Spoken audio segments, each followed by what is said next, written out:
I don't want to set the world on fire. Welcome again, everyone, to the next episode of the Foally of Man. I'm Chris. With me here today, Robert. And we're going to be looking at Chapter 27 of Fallout Equestria. Xenith. The fate of Equestria does not rest on me making friends. Aww. See, Twilight, you're wrong. It actually did, but we already knew that. But friendship is magic, and there's a friendship that blossoms in this chapter. Hi, everybody. One she does Welcome magic. to the Foally of Man. The crux of the show is he is a Brony, and I am not, and we are going through the fan fiction written by K-Cat, Fallout Equestria. There's a lot of derivative works from Fallout Equestria. Oh, thousands. Wait, thousands? I believe so, yes. Why is our subscriber count only 100 people if there's thousands of derivative stories? Because a lot of the people... So, go ahead. I was going to say because a lot of the people who actually enjoyed it enough to actually create and produce more work themselves. Yeah. So I'd say I wouldn't say a majority of the fandom has produced works in conjunction, but I would say that there's a great portion of it has. Gotcha. Yeah, I was going to say a zinger against ourselves. It's because the show's just not that good. Yes. I mean, look at this janky-ass studio that we're in right now. Yes, for those who are watching on Twitter, we're sorry. Yeah, but let us know what you think of the live stream. Currently, we're doing a little show prep through Periscope, which I think our Periscope handle is Crisco Industries. So you can find us on Periscope on Crisco Industries, or you can just follow our Twitter, and it will be broadcast live on Twitter whenever we're on Periscope. I would have done it through YouTube Live, but you need at least 100 subscribers to do a live show through YouTube. And we're just off. Missed it by that much. Yep.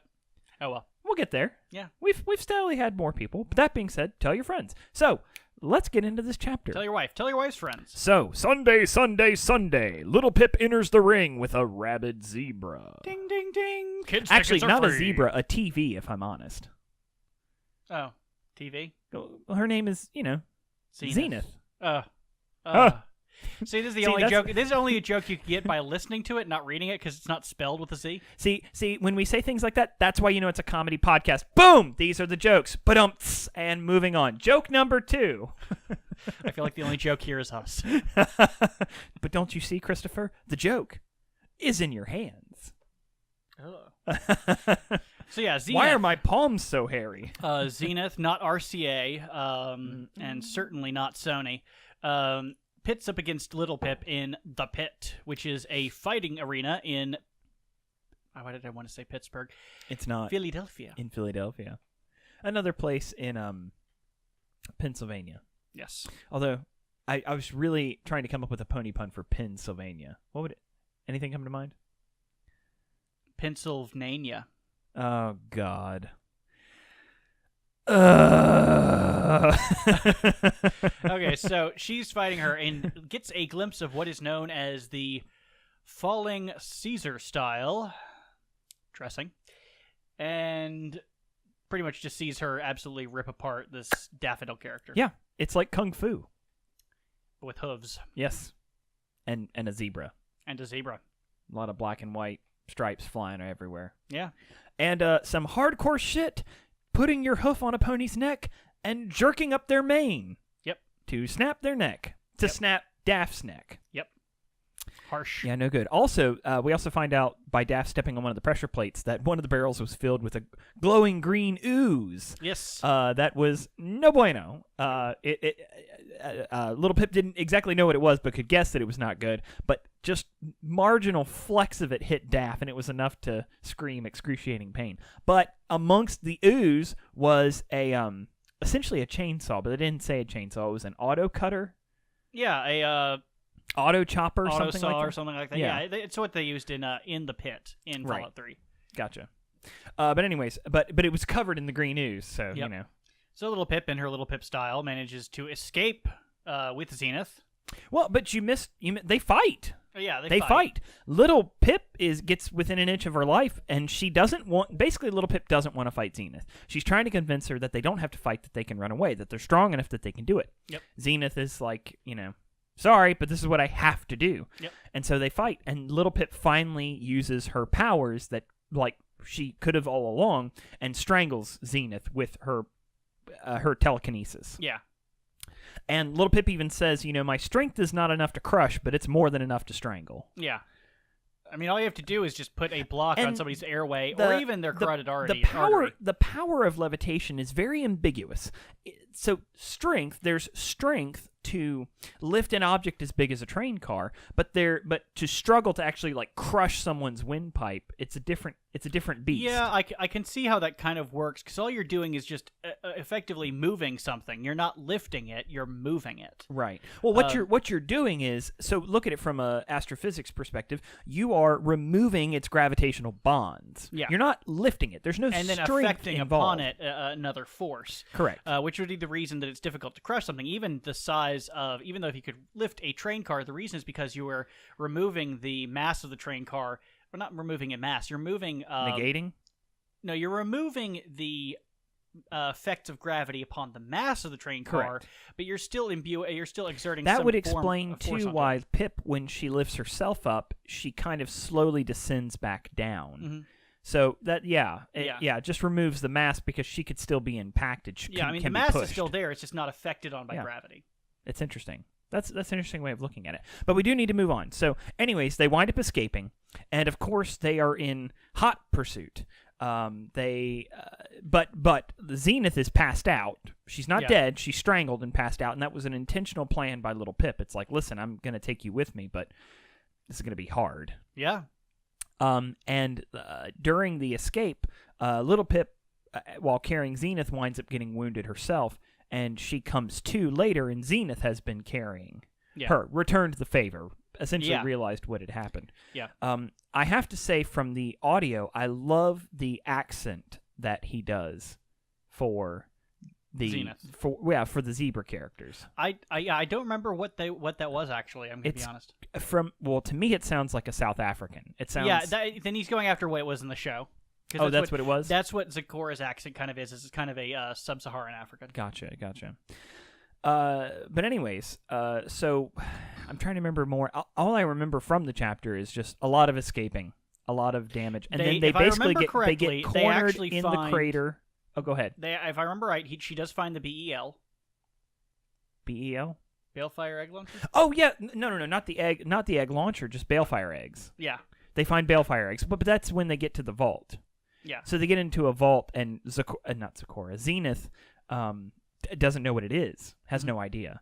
And there's these little barbs here and there about your government, your people, this and that, and they both kind of back and forth. Well, I haven't lived for 200 years, and no, it's not my government, and I was from a stable. I am not responsible for those things that happened by my ancestors hundreds of years There's kind ago. of a realization that neither of them are. Yeah, they're just, and it's like, why be hostile? Yeah, there shouldn't be any animosity because neither of them are responsible for anything that happened, even if they're related or not. It's just So, anyways, they wind up making their way. They are being pursued by Winter. Isn't that the name of Red Eye's dog? Oh goodness, that is a tough one. Yeah, I don't remember. I think it's Winter. And it's a robo dog. Yeah, it's a robo dog that is pursuing them dangerously. Or maybe I'm skipping over the part. I can't remember which happened first, the dog or the fight with the alicorn. I forgot. I may not have mentioned this in the episode, but I've mentioned that in the Periscope. I actually I didn't forget to read the chapter. I didn't have an opportunity to. Womp womp. So yeah, no, I remember a great deal about what happened. It's just a lot of it's lost. Little Pip also learns that there can be behemoth alicorn, essentially. Yeah. Alicorns, essentially. Yeah, because one just went into the crater, sucked up all the radiation, became that's and so they we already kind of knew that they can use the radiation to heal, but they can actually suck up the radiation and become enormous. Yep. And super dangerous and create shields that are impervious, including to their own spells trying to leave the shield. I mean, they're just solid. And Little Pip winds up getting, through an opening in the shield, and then has to very quickly, remove herself, realizing that the shield itself, when it closed again, could cut her in half. I mean, it's very dangerous. But what she did when she gets inside the shield is she drops all of these memory orbs that she had collected from the vault, as well as the Balefire eggs. Mm-hmm. I do want to touch on the Balefire eggs because they're really interesting because all the magical weapons have to exist from... I mean, it's an architecture that supports a magic that already exists. Yeah. So, for instance, the balefire eggs are put into something that essentially make them a lot stronger, but they are the equivalent of the mini nuke. I would the mini nuke. Yeah. I mean, you said balefire egg launcher. Now, what is a balefire egg? Balefire egg is the balefire on a micro scale.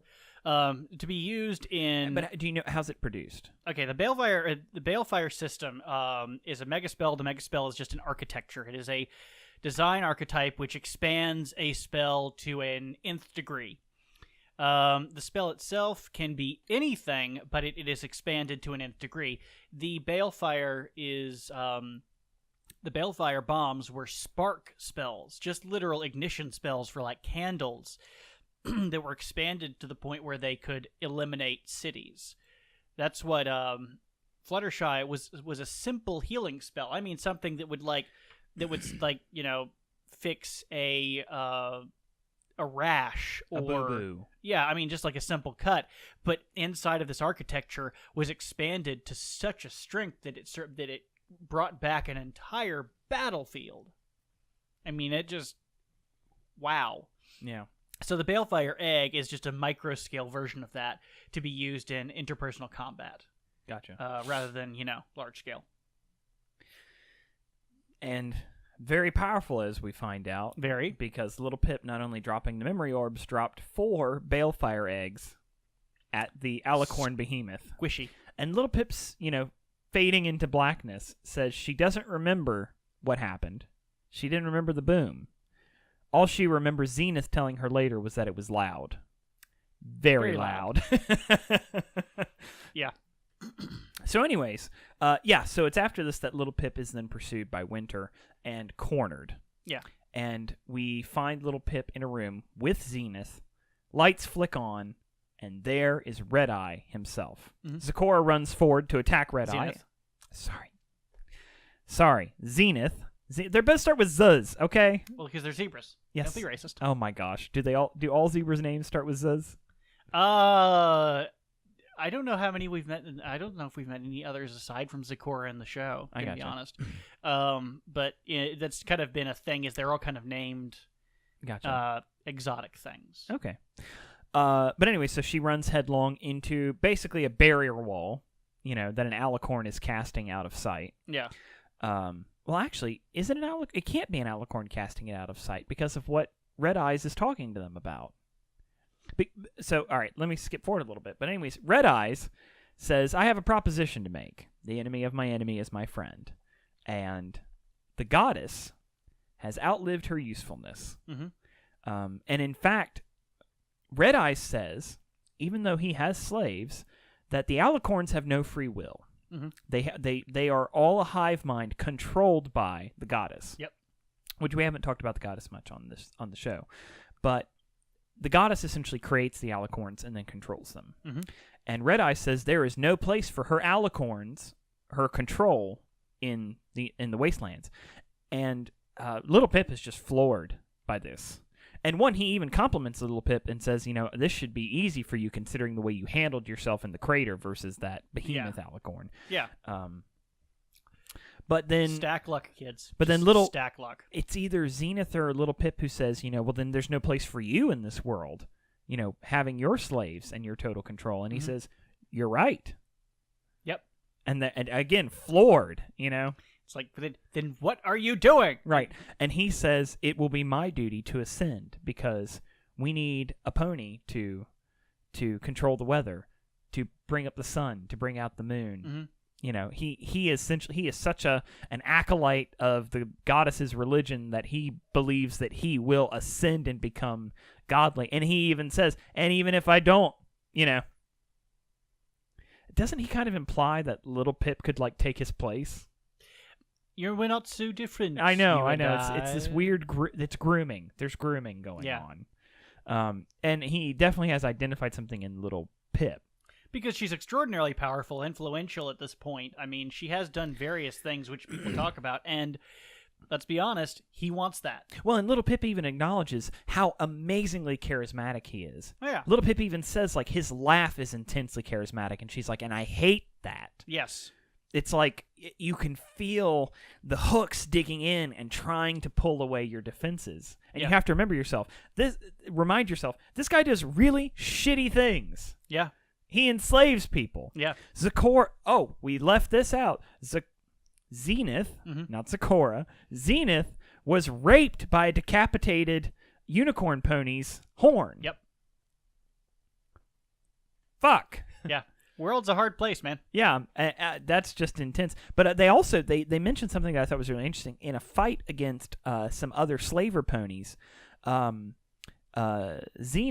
kicked and shattered the horn of a unicorn pony. Yep. Which we haven't seen. Nope. We have not seen that as an ability or a power. Yeah, but I mean, that we talked about in Silverbell, her removing her horn. Right, removing her horn, but sawing, like you imagine a sawing of that, but not like a concussive How would shattering. that work, really? I'm actually dubious. Like, okay, so you have magic, which can be used to move an object. Is there like power through the horn throughout, and then, or did she have to like cut through half of it to where it no longer worked, and then she like bumped her head until it finally came off? Or something? It's something that we haven't seen done yet, but I definitely see the potential for it to occur. When you're firing something that moves slower than a high speed round, like for instance an RPG, which happens in this chapter when they're on the roller coaster. Yeah. Which we just kind of glossed over, but it's all action scenes. I mean, it's chaotic. It's a lot of shooting. It's it was great to read. Great to read. It's just going back. It's like, what do we talk about? You know, the Pinkie Pie snipers were shooting at them. There were slavers below them. Little Pip even makes a hilarious comment about the slavers below them. Like, they're not even good shots at close range. So if they were to hit us at this distance, it would absolutely have to be pure luck. Oh shoot, the Balefire Phoenix. Yeah, Pyrelight. Pyrelight, thank you. Pyrelight takes out three of the balloons, which unfortunately one of them was going to be their escape. I know, but they explode. Little Pip's good job using hydrogen, guys. Little Pip's Pip Buck has been damaged. You know, it took a hit. It didn't destroy it, but it damaged its radio communications ability. But yeah, I mean, there's a whole lot of action that goes on in a short amount of time. So I don't mean to just completely gloss over them. No. But it's just the nature of things. So let's see here. If we left anything out, I think that pretty much covers it. Oh, they also communicate. Red Eyes is essentially threatens Little Pip. You know, well, what if I don't do your bidding? And he's like, well, you know, what about the pony friends? I don't. He says, I hate to make threats. You know? I know. Bullshit. I know, but that's essentially what he says. He says, but you know, everyone needs motivation, and he says, what about your friends in the tower? Little Pip assumes it's, Calamity and Velvet Remedy and Steel Hooves. Oh, no. But anyways, they do communicate with them. He calls them up, and they get to see Red Eyes finally as well. But they're shocked at their reaction because they're all fine. You know, they're fine. They're just, they're communicating with them. Yeah. But he says, no, I more meant your friends in Tin Pony Tower. Mm-hmm. And of course, little... Okay. You're threatening the girlfriend. Horseshoes come off. Yeah. Yeah, Little Pip is not a brawler. No. We found that out real quick. Now, there is such a thing as, like, magic suppression fields, right? Yes. Shattered Hoof had that. Yeah. That's what I thought. So it kind of surprised me that for something like the pit, but I guess unicorn ponies are just so rare. It's not only that unicorn ponies are rare. Technology's been lost, man. I mean, what is a magical suppression field? How is it generated? And can that be relocated? And if it can be relocated, how do you guarantee it still works? And can it work effectively? There's so many ifs in there that there's just no way. Not to mention the fact that the pit works on unicorn magic because they have to lift the gates and everything. Right. So, no, it's just one of those things where that's probably technology that's lost to time. Yeah, well, and Little Pip is in a position where essentially she has to help Red Eyes. But, I mean, the good news is that she's going after an intensely powerful and dangerous individual surrounded by the most powerful creatures in the wasteland. What could possibly go wrong? You'll find out. Yeah. Well, I mean, it's always a calamity of errors. Yeah, I know. But the other thing is, too, at the end of the day, she will have destroyed half of the two most dangerous people in the wasteland, at least as we've met thus far. Yeah. So I think that's it. I think that pretty much sums up the chapter. I mean, it was not as long as last week, but it was about, I guess, read time a little over an hour or so. But it was a lot of action. Oh yeah, I mean a lot of action. and then they. We do have some notes that Xenith was collecting stuff for an apothecary. You know, obviously for the. I don't want to say like brewing spells or whatever. Yeah, whatever she would do. But there is a relationship that grows between Little Pip and Xenith. Yeah, because she's an evil enchantress. She does evil dances. When she looks at your eyes, she'll turn you to trances. And what'll she do? She'll cook you up an evil brew, and she'll gobble you up in a nice pony stew. I've probably butchered that song, but it's been forever and a day since I've seen that episode. Yeah, she's a witchy woman. Well, a witchy mare. Black magic woman. Oh gosh. All right, so that pretty much sums up the chapter. Now I do have a question for you, Chris. Oh, boy. Have you prepared? Have you adequately prepared? Let me grab my steak. I need to prepare my Angus. The Pony Pun of the Week! Yay!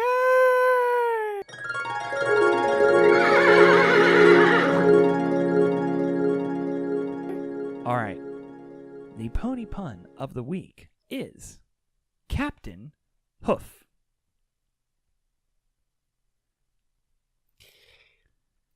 Mr. Hoof. Now, tell me, has there ever been a Captain Hoof on the show? It just seems like something No, they I don't do. remember a Captain Hoof. There could have been. There's a few episodes I'm missing on, I'll admit. The only problem I have with it is, so if he's Captain Hoof, not Captain Hook. But it doesn't really work, because they already have a hoof. It's a peg hoof. It's a peg hoof. Peg hoof. And he has a phoenix on his shoulder. Not a parrot? Yeah.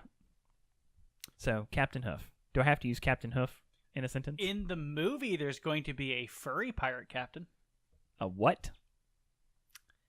Yep. What? Like, I think it's a cat person. Oh boy. Yeah. A Lomax. What's the creature from Ratchet and Clank? What's his race? Lorax. Lorax. No, Not a Lorax. That's a Dr. Seuss story. I don't care. Yeah, it's that Lorax. You know, that Lombax. short little I think it was mustachioed guy who Lombax. cares It about doesn't matter. trees. It doesn't matter. It doesn't matter. It just doesn't matter. Because it's like, what? What are you doing? You know, the Lorax is pretty accurate because every environmentalist I know is a preachy short guy with a big, weird facial hairstyle. Viewer count dropping. Did I say that in a disparaging way? No. You said short. Yes, they're short. It's a fact. We're not going to sugarcoat it, kids. You're short. Find me a tall environmentalist. You know why tall people don't like trees? Because they remind them of themselves. The only thing they hate more than trees is themselves. I'm a monster! Ugh! That's why they all become lumberjacks. Okay. Well, have you ever found a short lumberjack?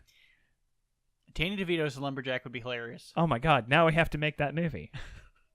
We need to do a made up movie segment at some point where we pitch a made up movie. But yeah, Danny DeVito as a lumberjack. Yes. But it's all a cover for an illegal pot operation that he's growing in the woods.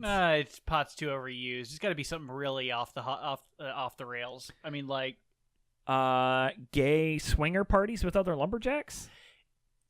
Sure. And the Oscar goes to Chopping Wood, Danny DeVito. Oh God. Okay. Log writing. So let's move on to the question, shall we? The flume. Rolling down the... I don't know, all right. It's too much. I know, stop. but I'm having fun. Why should I stop when I'm having fun? All right. Did you want to start with the questions? Okay, well, let's start. Okay, we're going to start with Oscar Holt here. He says, time for a question, and this is related to Cutie Mark since you brought it up in this episode. If you had a Cutie Mark, what would it be and why? Yeah. That sounded like Patrick Warburton a little bit. Yeah. I'm not deep enough for Patrick Warburton. Yeah, no. I really want to be. Nor tall enough or dumb enough. Actually, he just plays dumb. He's not stupid in real life. No, he's way too smart in his contracts. Yeah, I know. That man's making bank. All right. Actually, we've talked about this a little bit, but I guess we were never really specific. I always joked that your Cutie Mark would be binary, like ones and zeros. Yeah, something like that, maybe. I also like cars, so I mean, there's something in there. Yeah. If we had to pick one. Yes, I don't think how that car work. would be high on the list. No, so yeah, it'd probably be something computer related. Probably processor. Maybe A DOS. How about like the CMD screen? Oh yes, the C:\\/ Yeah, exactly. I like that as With your but the part is it's actually got a blinking cursor, but it actually blinks as the cutie mark. Confuses everyone. So it's a GIF, as they say we're supposed to say it, even though the other creator calls it a GIF. It's a GIF, and if you say it again, I'll stab you. I know. I hate my. I was talking to somebody recently who said, "So did you see that funny GIF?" And I'm like, "Don't say that." No one says that. No one bought you a GIF. Get over it. And it's not graphics. GIF. No one bought you a GIF. And look, it's graphics.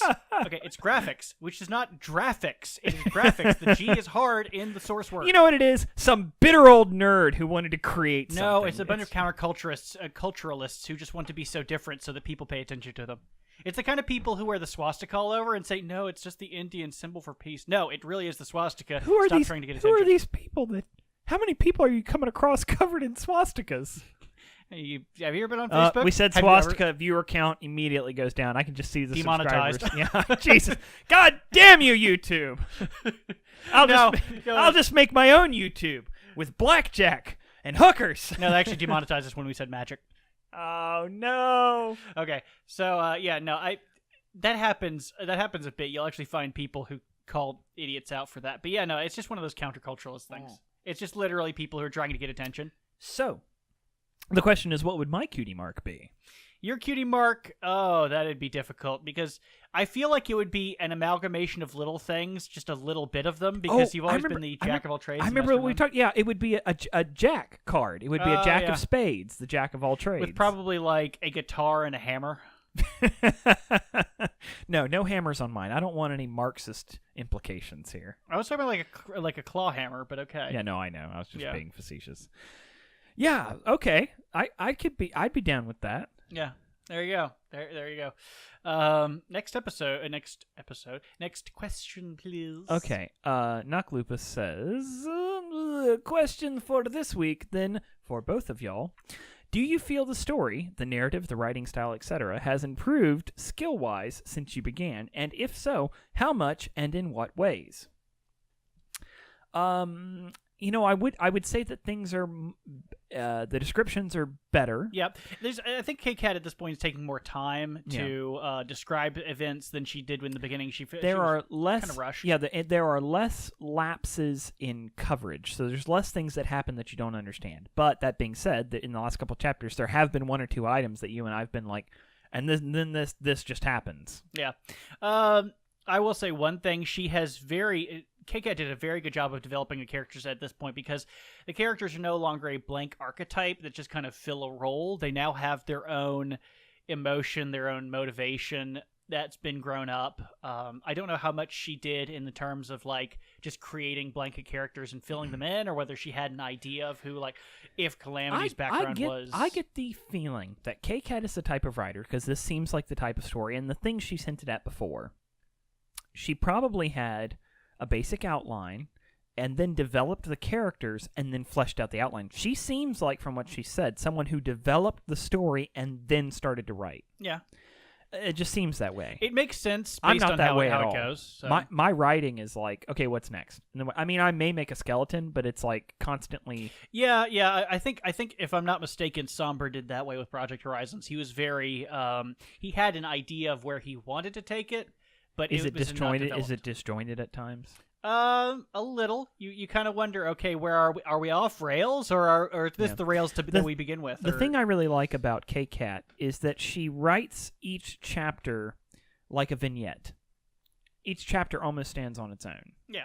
There are some that carry over, but there is a beginning, a middle, and an end, and there's and a beginning, a middle, and a climax and an end. Each chapter is almost like a complete story, and I mean that as a compliment. Yeah. It's episodic. Yeah. Which is why, if this were to ever be turned into actually a long-form animation, it would be episodic. It'd be very easy to break up.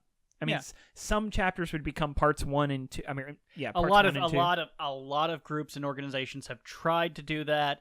Some with more success than others. There was one animation team that didn't get off the ground because, and this is all rumors and hearsay and stuff, but apparently one of the people people who were involved, kind of the administrators of it, had attempted to make it into a paid thing. And so they were trying to rename everything, all the events and stuff, to get it away from My Little Pony, was their reasoning for this, and a whole bunch of other stuff. But a lot of this comes down to drama and interpersonal problems when it comes to scheduling and everything, because this isn't anyone's full-time job. Well, and animation is hard. The other thing that you mentioned is that it's difficult to monetize. So there's an original license, and then there's K-Cat, who writes something herself, and then anything that's based off of this is another derivation of that. Yeah. So it's a chain of people who can't monetize it. Yeah. Which, unfortunately, we live in a world where if you're going to dedicate time to something, there has to be an audience and potentially some way. It doesn't always. You can actually do things for free, but it does consume your entire life. It's something that you will spend your existence on. And I will say it's one of the things that you've told me that I actually really respect about K-Cat, because she hasn't made money off of this. Yeah, and she says she's not going to. No one else should. Exactly. And I feel, and I think, I agree. Yeah. I agree, and I think that's really admirable. Yeah, because, I mean, there's a lot of creators who try to turn around and make money off of it. They put their, artists who will put their stuff behind paywalls. There's Patreon or stuff. they'll indirectly ask for things. Yeah. And by the way, here's my Amazon wish list. It's like, yeah, no. Shit. If you've got an Amazon wish list, are you any better than, like, a webcam whore? I mean... No, well, I guess it's what you're producing and who you're producing it for, but and I don't mean not to use by much. I guess I don't mean to use the term whore disparagingly, but you know what I mean. I know what like an actual webcam sexual whore like that. Well, I mean, but that's common all over the internet. It doesn't even matter what it is. There will be like streamers. Okay, so there'll be like video game streamers who have Amazon wish lists. Oh, buy this thing. That was one of the funny things about Spoonie. Kickstarters. Well, it's like the Kickstarters who have the buy me a new computer. Who are you? I'll start live streaming as soon as you buy me this computer. What? Why? No.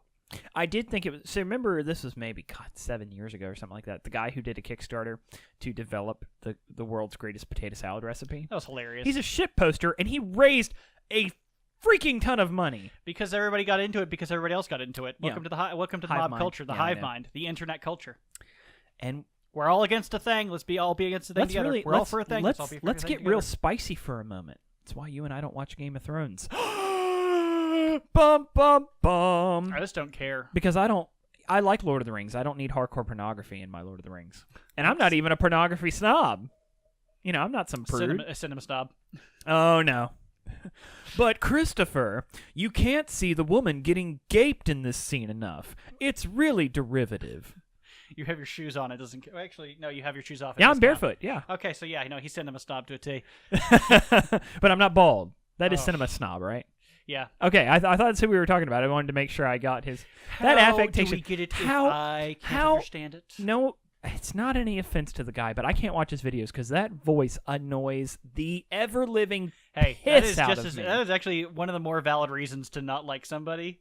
Is because you just can't stand listening to them? Because it's an affectation. It's a character he's created. It's just a really ridiculous character. There's a few people on YouTube who kind of created that affectation in their voice that I just can't watch, even though I could enjoy their content without it. You want to talk about something that was a farce, but I'd actually watch for real?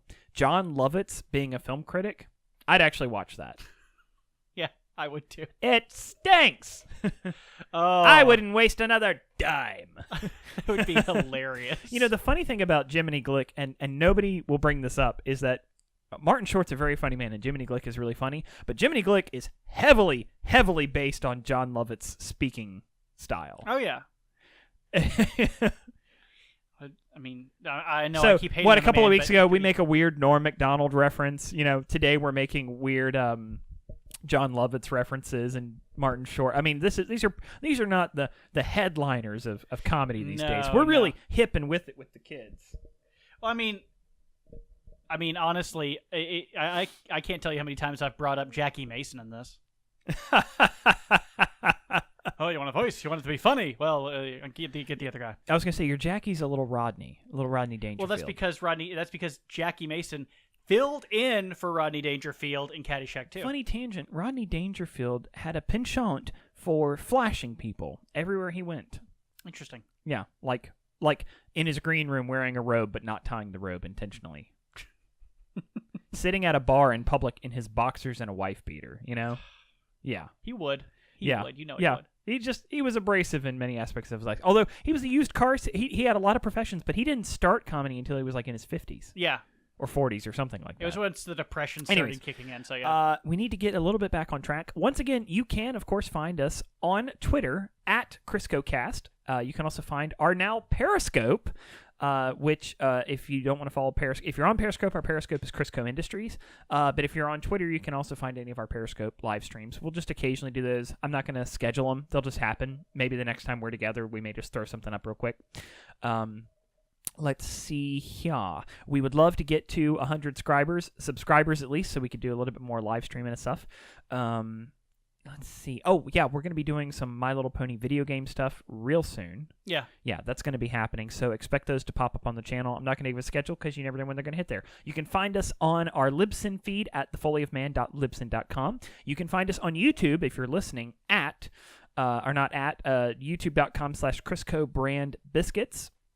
Let's see here. You can also find our Facebook page, which is Crisco Industries. It's pretty much Crisco all over the place. If you search Crisco and you find the weird little green and blue C, that's us. Yeah. There's a lot of Criscos, but it looks like a Pez, logo, except C. Yeah. I mean, it could probably use an update at this point, but I like it. Actually, it's kind of nouveau niche because it's the synthwave style. Yeah. I mean, I like it. Yeah. But then again, I designed it, so... Biased. Yeah, of course. I was like, what could I do that would look interesting and would be minimalistic and quick to do? Yeah. So I think that's all the places that you can find us. Let's see here. Of course, next episode will be up next Wednesday, and we have our creepypastas for the Halloween event, and we have a few other surprising things planned, but just thanks for watching. Thanks for tuning in, especially with the longer episodes that have been coming out. This one's going to be a little bit shorter than the long ones that we've been doing. But I have a feeling we're going to have, in about 10 chapters or so, much longer episodes. Oh, yeah. Again. Oh, yeah. So we may have to break them up. So, for Chris, I'm Robert. And this has been the Foally of Man. Yeah, thanks for hanging out. Thanks for being here. What do you think of these bottle caps? I feel like they really tie the room together. What do you think? It really brings the set together. No comment. It's all over. Thanks for tuning in. We'll see y'all next time. But the cry